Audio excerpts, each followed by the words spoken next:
Fala, minha galera. Hoje é dia da gente falar da solidão, do desamparo na política, das pessoas que são de centro, né?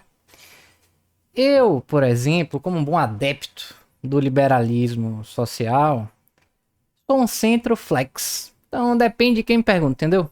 Se eu estiver conversando com um petista, eu sou centro-direita. Liberdade econômica, com regulação do Estado, austeridade fiscal, sim.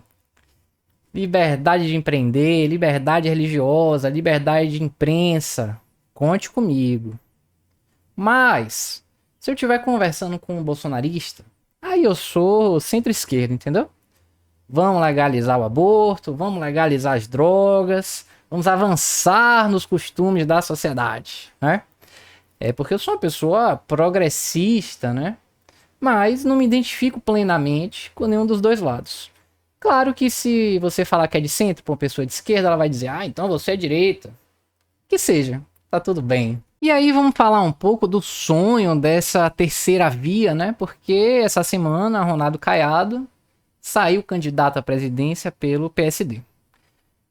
Aí são muitas nuances, né? Primeira coisa, o PSD tem tentado se estabelecer como um partido de centro, né?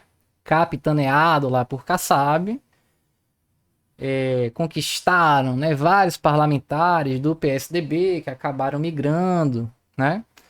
E você tem hoje essa coalizão, digamos assim, né, desses três governadores, né? São Ratinho Júnior, o Eduardo Leite e Ronaldo Caiado. E o partido estava ali meio que nas prévias vendo quem é que eles iam lançar como candidato à presidência. E essa semana a gente teve o anúncio da candidatura de Ronaldo Caiado, né? Que todos sabemos é bolsonarista. Pesado discurso dele de ser moderado, né? E aí a gente chega na questão que é a seguinte: eu não entendo estrategicamente a opção do PSD de lançar Caiado, entendeu?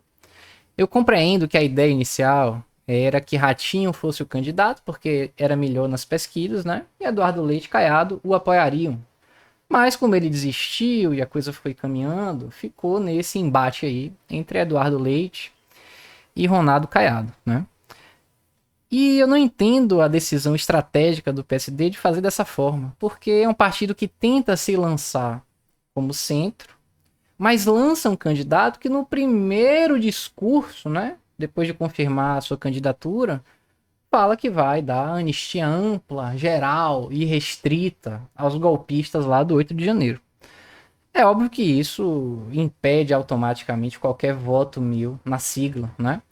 Porque se fosse Eduardo Leite, eu até votaria, entendeu? Em Eduardo Leite no primeiro turno. E no segundo eu ia ter que votar em Lula, não tem jeito, paciência.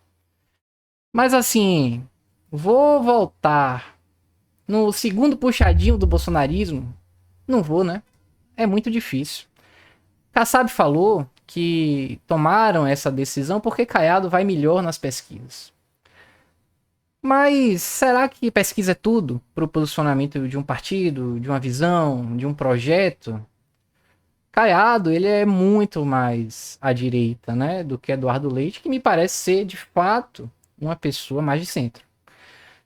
Então, acho que mesmo pior nas pesquisas, Eduardo Leite deveria ter sido candidato para marcar uma posição de autonomia, entendeu? Porque agora, basicamente, você tem dois bolsonaristas e Lula. Então, isso força o campo progressista de qualquer ideologia, de qualquer afeição específica, né, por uma linha de pensamento político, a votar em Lula, né? Isso me deixa muito preocupado, porque a gente não tem uma perspectiva real de uma construção honesta de terceira via. O que piora quando você pensa que cotado para ser vice de Caiado é Zema, que outro dia deu uma entrevista aí dizendo que não sabia se tinha existido ditadura militar, se foi realmente assim.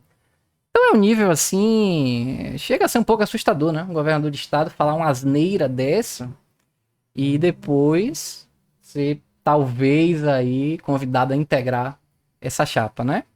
E tem sentido, porque são de fato dois bolsonaristas, né? É... E Ronaldo, Romeu Zema, ele é do Partido Novo, né? Que é o partido que surgiu assim, bem bonitinho, cheio de promessas, mas acabou quando o João Amoedo foi expulso. Se vocês não sabem, se informem, né? E virou mais um puxadinho do bolsonarismo, né? Da política conservadora. Mais uma vertente efetiva desse liberal na economia, conservador nos costumes. E aí, para quem efetivamente gostaria de ter uma outra opção, porque como eu não se identifica plenamente nem com o bolsonarismo e nem com a política do PT, a gente fica no vácuo, né? E tem uma certa sensação de falta de representatividade, né? Eu, particularmente, eu não me sinto contemplado, assim, por nenhum político no sentido, pô, tem alguém que pense, assim, 80% das coisas que eu penso, pra eu poder votar com muita tranquilidade? Não tem, né? E aí você tem que ficar fazendo escolhas do menos pior, né? Só que isso vai acontecendo e a gente não chega a lugar nenhum. E você vai ter um problema em breve aí, na política, porque essa geração do PT tá acabando, né? Todo respeito a vocês petistas, mas é um partido que ficou muito centrado em uma pessoa só, que é Lula, né? E Lula é um senhor idoso, né? Ele não vai estar aqui para sempre. E depois vai ter o quê? Porque a gente vê a ascensão aí dos extremos, né?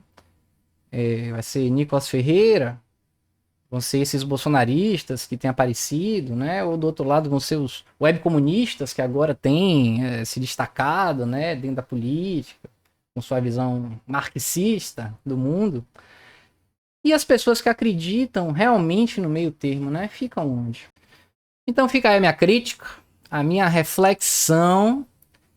E tenho a impressão de que eu não me sinto dessa forma sozinho, né? Eu acho que tem mais gente aí que pensa um pouco parecido comigo, mas também não acha uma representatividade, né? Mas paciência, é isso. Vamos aí acompanhar a política. Se fosse Eduardo Leite, votaria no primeiro turno. E no segundo turno, qualquer coisa a favor da civilização, contra o golpe de Estado, né? Mas, como não é, vamos observar, trabalhar e continuar atentos aí à política nacional. É o que tem. Um beijo, um abraço, até mais.